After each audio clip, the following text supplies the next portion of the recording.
ઓમ નમો નારાયણ. હું અરુણાબેન પી ગોસ્વામી સુરતથી તમારું સ્વાગત કરું છું અરુસ કિચનમાં. તો આજે મારી દીકરી નેહા જામનગરથી અહીંયા આવી તો એ રોકાણી હતી, તો એની યારે મેં કીધું આપણે રેસીપી બનાવી. તો આપણને નેહા શીખવાડશે. ઓમ નમો નારાયણ. હું શીખવાડીશ આજે પનીર ટીકા મસાલા સેન્ડવિચ. ઓકે, તો એના માટે આપણે પનીર આપણે લીધું છે 250 ગ્રામ. એને આપણે આ રીતે કાપી લીધું અને 1 કપ દહીં લીધું. ડુંગળી લીધી છે આપણે 2, એને આપણે આ રીતે કાપી છે. અને એક આપણે કેપ્સિકમ આ રીતે કાપ્યું છે. જેમ નેહાબેને કીધું એ રીતે આપણે વસ્તુ લઈને આ રીતે તૈયારી કરીશ. થોડાક લીલા ધાણા લીધા છે. અને પિઝાનો મસાલો આપણે આમાં એડ કરી શકીએ, ઓપ્શનલ છે, તમને ગમે તો આ યુઝ કરી શકો. બાકી તમે બીજી કોઈ તમારે સોસ તમને જે ભાવે તે તમે એડ મેયોનીઝ વાપરી હગી, મેયોનીઝ વાપરી શકો. તમે જે તમને ગમે તે તમે ઓપ્શનલ છે વાપરી હગીએ. તો આપણે આમાં પિઝા સોસ લીધો છે અને આપણે ઘરે બનાવેલો છે ને. આની રેસીપી તમને અરુસ કિચનમાં મળી જાય એમ. અને લાલ મરચું લીધું છે આપણે 1 ચમચી. અને મસાલો આપણે કિચન કિંગ મસાલો, તમે કોઈ પણ મસાલો નાખી શકો, ગરમ મસાલો કે કોઈ પણ. મીઠું જોહે સ્વાદ પ્રમાણે. અને હળદર અને તેલ જોહે. ઓકે, પાણી જરૂર પડશે નહીં જરૂર પડે. હા, તો પહેલાં શું કરવાનું? વઘાર કરવાનો છે. પહેલાં આપણે દહીંનું કરી નાખીએ. આ દહીંમાં થોડુંક તેલ, નહીં જરાક જ મેં નાખી દે જેટલું જોઈએ એટલું. ઓકે, હવે ચમચી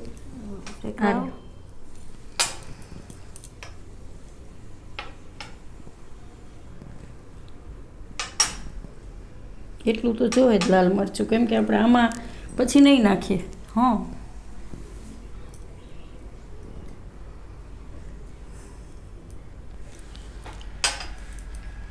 હળદર, કિચન કિંગ મસાલો, મીઠું સ્વાદ પ્રમાણે,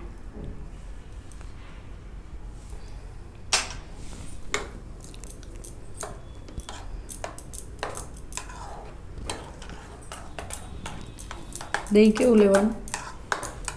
દહીં તો આપણે નોર્મલી ઘરે હોય એ.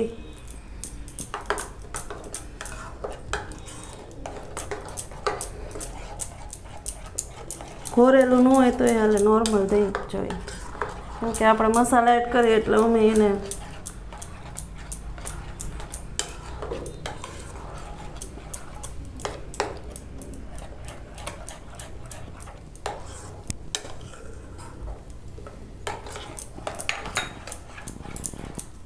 થઈ ગયા મસાલા મિક્સ. થઈ ગયું. હવે આપણે પનીર એડ કરી દઈશું. પનીર એમાં મેરિનેટ થાય ત્યાં આપણે ડુંગળી કેપ્સિકમ આ બેને તેલમાં થોડુંક સોતરી લેશું. તો આમાં મિક્સ કરી દઈએ પનીર.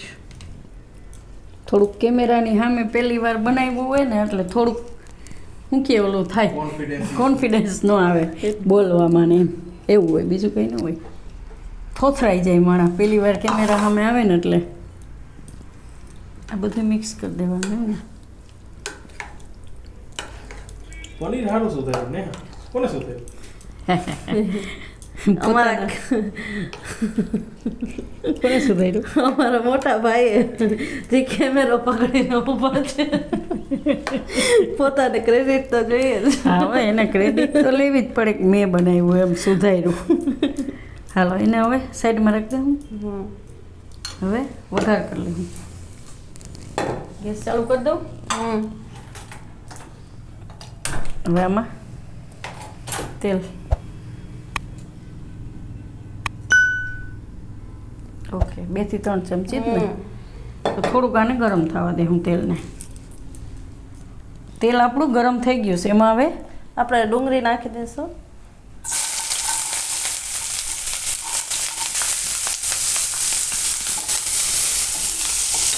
નેહાબેન ડાબોડી છે એટલે થોડીક પ્રોબ્લેમ આવે ડાબોડી હોય ને કા ના પ્રોબ્લેમ તો કઈ ના આવે એ જોવા વાળાને એવું લાગે થોડુંક અજીબ લાગે પણ આપણને તો નોર્મલી કરતા હોય એમ જ હોય. પિતાઈ ડાબોડી. હા અર્પિતાય ડાબોડી છે, મારા નણંદબા છે એ ડાબોડા છે. તન્વી ડાબોડી છે, અમારી બધી છોકરીઓ ડાબોડી છે. બહુ નથી સોતરવું આપણે ઝારા ખાતે એમ એટલે ગોલ્ડન છે એવું નહીં એમ થોડુંક ટ્રાન્સલુસન્ટ. ટ્રાન્સલુસન્ટ. હવે કેપ્સિકમ નાખી દઈશું આપણે બેને થોડીક વાર હલાવીને પછી કેપ્સિકમ થોડુંક પાકવું જોઈએ ને. હા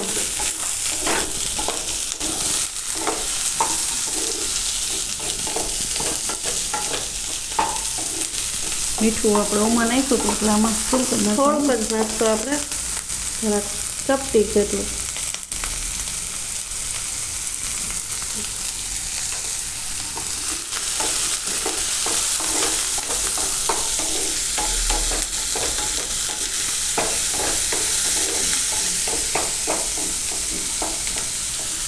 થોડીક વાર આને પકાવી લેવાનું છે એવું બસ હવે કેપ્સિકમ થોડું કેપ્સિકમ જરાક વાર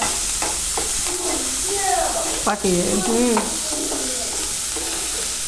હવે આપણે આ પનીર જે મેરિનેટ કરીને રાખ્યું હતું એ આમાં એડ કરી દઈશું આપણે એટલે બધું એક સરખું મિક્સ થઈ જાય અને આપણે જે સેન્ડવિચમાં સ્ટફિંગ જોઈને એક સરખું આમ સ્વાદ આવે. આમાં આપણે બીજું કોઈ શાકભાજી એડ કરી જે આપણે ગમતું હોય આપણને સેન્ડવિચમાં જે સારું લાગે એ આપણે તમારી રીતના તમે એડ કરી શકો, સ્વિચ કરી શકો. પછી મિક્સ કરી દેવાનું અને મિક્સ કરીને ઠંડુ થવા દેવાનું થોડીક વાર. ધાણા નાખો. કોથમરી ઓપ્શનલ છે, તમને ગમે કોથમરી તો સારી બધી વસ્તુમાં. આપણે ગુજરાતીઓને ધાણા ભાજી તો જોઈએ જ એમ કોઈ પણ વસ્તુ હોય તો ઉપર એમ કહે ને થોડીક તો ભભરાવી જ પડે. અમારે ગેસ બંધ કરતો ને ના થોડુંક આમ અને બસ હવે કરી દો. મારા કાકા છે ભરત કાકા એટલે કોઈ પણ શાક હોય ધાણા ભાજી વગર ના ભાવે જ નહીં કા ભરતના બાપાને. આને આપણે હવે આમાં કાઢી લેવું તો ઠંડો થઈ જાય એમ.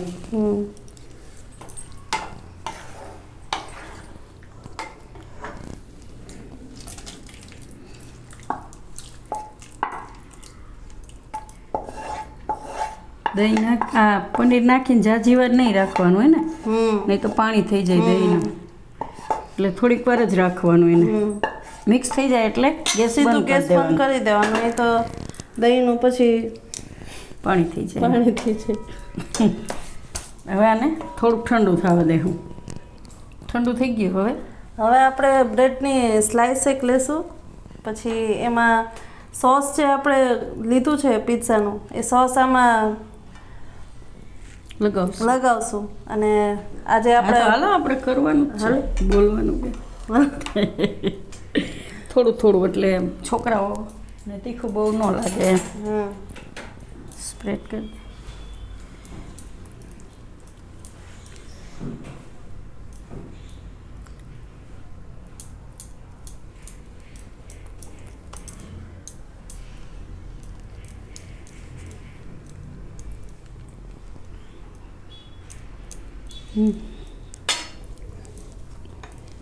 હવે બીજી બ્રેડ લઈ લે. થઈ ગયું. તું બીજી બ્રેડમાં લગાવ ત્યાં સુધી માનવા કરી દો. આમાં વચ્ચે આપણે આ રીતે રાખશું થોડીક અલગ સેન્ડવિચ છે એમ ને.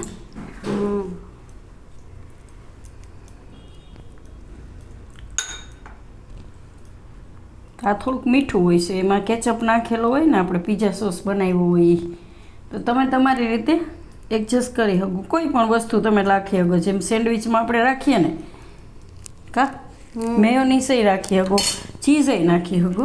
આમાં ચીઝ આપણે જેને ચીઝ બહુ જ ભાવતું હોય તે આ સ્ટફિંગ આમાં રાખ્યું એની માથે ચીઝ રાખીને પછી આવી રીતે આમ કરી દેવાનું. આને આપણે હા. રાખી દેવું આમ હા આ રીતે. હા એમ.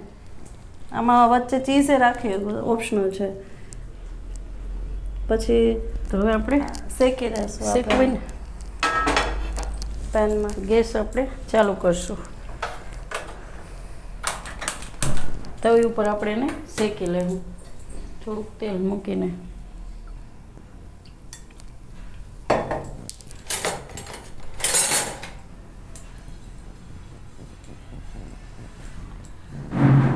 આ રીતે તો ધીમા ગેસે આને આપણે શેકશું. એ થાય તો બીજી બનાવી લે હું એમ. આ શેકાય ત્યાં હું ધીમા બે બાજુ એક ધીમા ગેસે એકદમ સરસ શેકી લે હું. આને આપણે બે બાજુ પકાવી લીધી સારી રીતે એકદમ સરસ કડક ક્રિસ્પી. આને આપણે કાઢી લે હું પ્લેટમાં. ને બીજી બધી આપણે એ જ રીતે શેકી લે હું. આને આપણે કાપી લે હું વચ્ચેથી.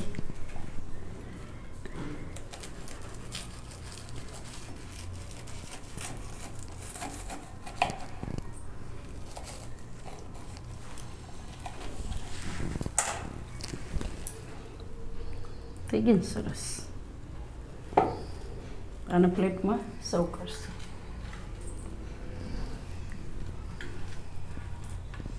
આને આપણે કેચઅપ હારે સર્વ કરશું. આ બધી આપણે કાપી લેવું એ જ રીતે.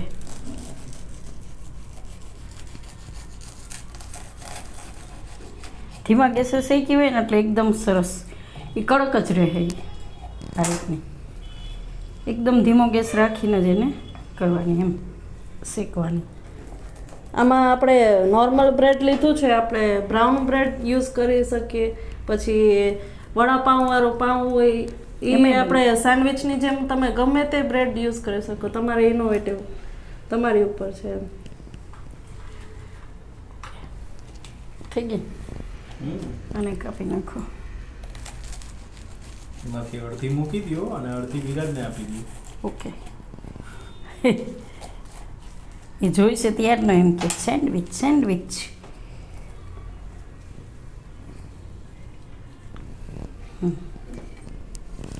તો તૈયાર છે આપણી પનીર ટીકા મસાલા સેન્ડવિચ. જો તમને અમારો આ રેસીપી પસંદ આવી હોય અમારા નેહાબેનની તેને લાઈક કરજો, શેર કરજો અને મારી ચેનલને સબસ્ક્રાઈબ કરજો અને બેલ આઇકન દબાવવાનું ના ભૂલતા. કમેન્ટ કરીને કહેજો કે તમને કેવી લાગી આ પનીર ટીકા મસાલા સેન્ડવિચ એમ. અને નેહાબેનને તમે અમારા ફેમિલી વિડીયોમાં જોઈએ છે. મારી નેહાને અમારી દીકરી છે, લાડકી દીકરી. અમારે બે દીકરા કરતાં અમારે વધારે લાડકી છે. છે ને.